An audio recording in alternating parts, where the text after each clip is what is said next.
My parents originally moved me out here to Bowmanville when I was like 17.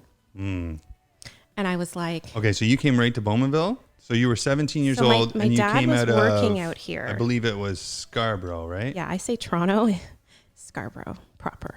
Whatever the hell it is. I got another side. So Scarborough. But yeah, so they moved me. My dad was working out here, and they moved me out here right when I was done high school. And it was a major culture shock. It was like, I mean, not to date myself, but that was quite some time ago. Like Bowmanville was not the rockin' town like it wasn't is today. that long ago. It was long enough. No, yeah, but it was like, we're not going to even say how long it is, but I don't feel like it's that long ago. That would be like 20 years ago. Okay, so yeah, you said it. I'm 37. I'm 37 years old, bitches. Who's got a problem with me? Seriously. You see my resume? 37. You know what's funny? For me, my age it's like the opposite insecurity I think that most people have with their age. I always think I'm too young to be doing the things I'm doing. Oh, that's interesting. So I always think people will be like, Sorry she's only 37? Oh, that's the train. Anybody who's in Bowmanville knows the train. You know that train. You can hear it from everywhere in town. I can see it from here too. So you actually don't feel like your age legitimizes you for the type of business that you're in and maybe how much business you do. I often feel like really self-conscious. I feel like I'm only 37. Like, wow. Like even when opening the Nook, it was like a big mental block for me. Like, can I do this?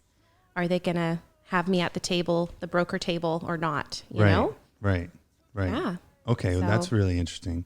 Sometimes I just kind of feel like a grown-up, like, well, you are teenager. I mean, we all are, but you know what I mean? You're definitely a grown-up, okay? I mean, we're all grown up. So what was was Scarborough, like, for me, Scarborough had a bit of a rough. It was rough. Oh my God, we just said that. And then the sirens start going off. Like, there it is. Did you just press like a sound That's effect? the ghost of Scarborough. I didn't. You did. I swear to God. Fancy board. No, I didn't. Like, That's as long as it wants to it hear probably us talk. was. It's like, now they're talking can't about handle your garage bullshit. sales. I'm done with you. I'm taking my Canon G5X ass and I'm freaking out of here because you guys are boring the shit out of me. Okay? Nobody wants to hear about your trinkets. Trinkets are the best. And now I've got my daughter into it. Oh my God. Yeah. She asked me literally on Saturday, can we go thrifting? Thrifting? That's amazing. Okay, this is how old is your daughter? 8. So that's an 8-year-old who wants to go thrifting. Okay, this is what she loves though. She loves old toys. Why not? Okay, old toys, super cool. Old books. Right. So, but like books, like to her, they're ancient. To me, she's finding like Babysitter's Club books that I used to read when I was her age. I'm not even kidding you. She has like a stack of Goosebumps. Wow. Yeah. So she just loves it. She goes right to the book section and is like looking for all the books. That is so nuts all and the, really cool, actually. Novels. I mean, she enjoys reading. I mean, I'm very envious of people who enjoy reading, to be honest with you. She loves it. You know, I love reading, but I'm scanning more so than sitting down and reading a novel. I can't read fiction. Me neither. I can't do it. I can't do it. I really got to touch on the vintage, like thrifting, because it's so crazy right now. And I have a whole theory. Oh, you have a theory on this? I do have a theory. Okay, I want to hear it. I do.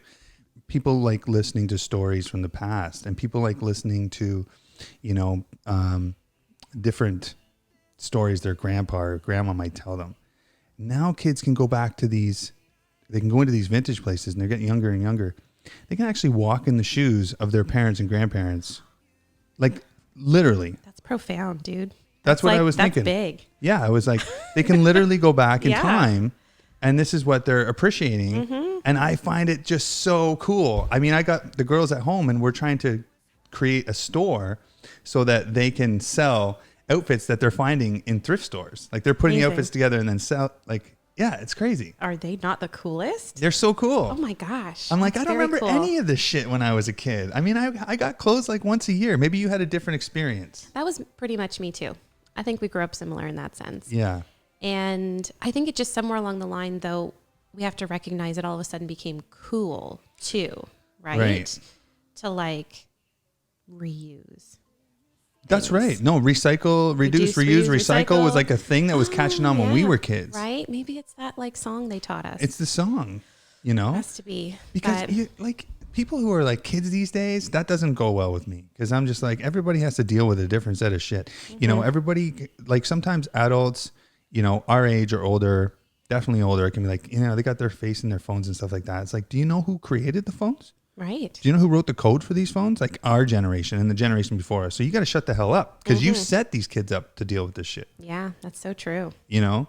So true. So it's either we embrace it and we teach them how to utilize it for success, or we just leave them at it with absolutely no direction, and that's setting them up for failure. Mm-hmm. I know a lot of parents that are like embarrassed that they let their kids be on those electronics too much, right? So you'll hear like, or I'll be sitting with clients at their kitchen table and they'll be like, I'm just going to give my son the iPad.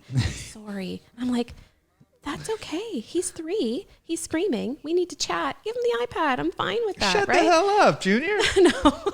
But maybe we should take this moment to just talk a little bit about the Nook. Okay. Okay. Like if you had to sum the Nook up in like a small paragraph, like what do you think, what kind of brokerage is it? You got me on the spot here. Right on the spot. One small paragraph? I don't know. What do you want to talk? Like, do you want to write a novel? It's like really cool and The Nook's really cool. And I like working there. She likes working there and she owns it. No doubt you like working there. I basically just wanted to create where I wanted to work. Oh, see, that's all you needed to say. You wanted to create where you wanted to work and you did, but there was so much work involved. Definitely. So people said to me like, okay, you know, you're starting this new business. Why are you choosing the shape of a house to be your logo? I mean, like that's every realtor's logo in the world. Yeah, it's true, but it seems like... we just simplified it. It's just like, it's easy to see. You see it from a distance. And with the words, the Nook in it, it's simple.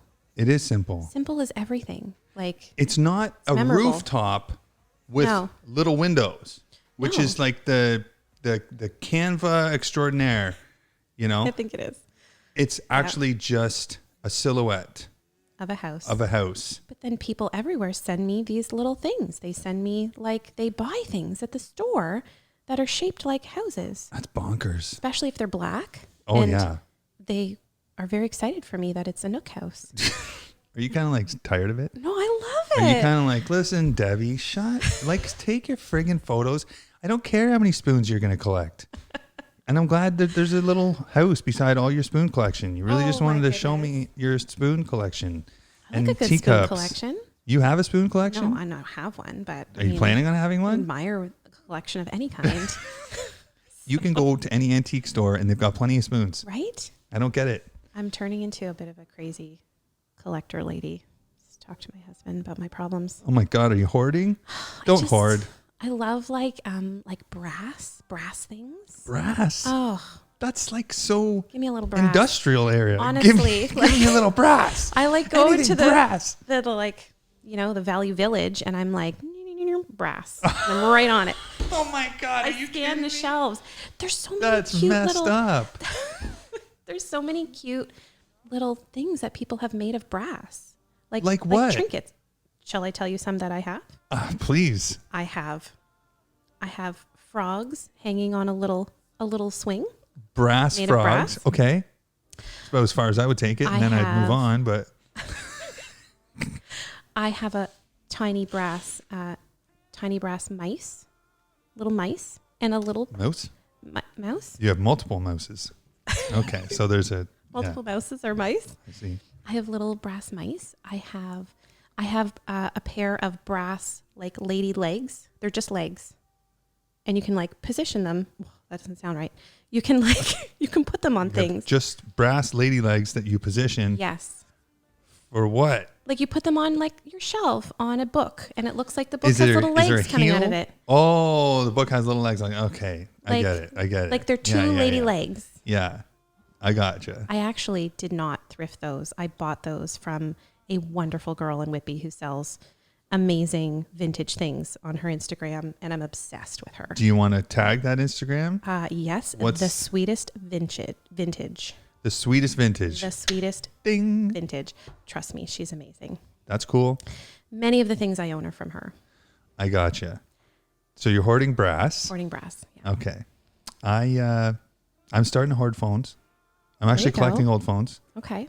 I've got the Superphone 7700, which I'm in love with right now. And it actually has a pause button. Do they work? Like, do you use them? I haven't plugged any in yet because I don't have a phone jack in my house. That's amazing. Yeah, but what's crazy is that the 7700, Superphone 7700, Okay. it actually has a pause button, which I just was like, that's amazing. I just pause Like people. mute? It says pause. Oh. Could you imagine? I'm just like, you know what? I'm done with this. Pause. Brass was produced by the cementation process where copper and zinc are heated together until zinc vapor is produced, which reacts with the copper. So it's very scientific. Brass, alloy of copper and zinc. So copper and zinc heated together creates brass. I was not aware of this. But you love brass. I just love it. So really you love copper and zinc and what it can become when it gives birth. You know.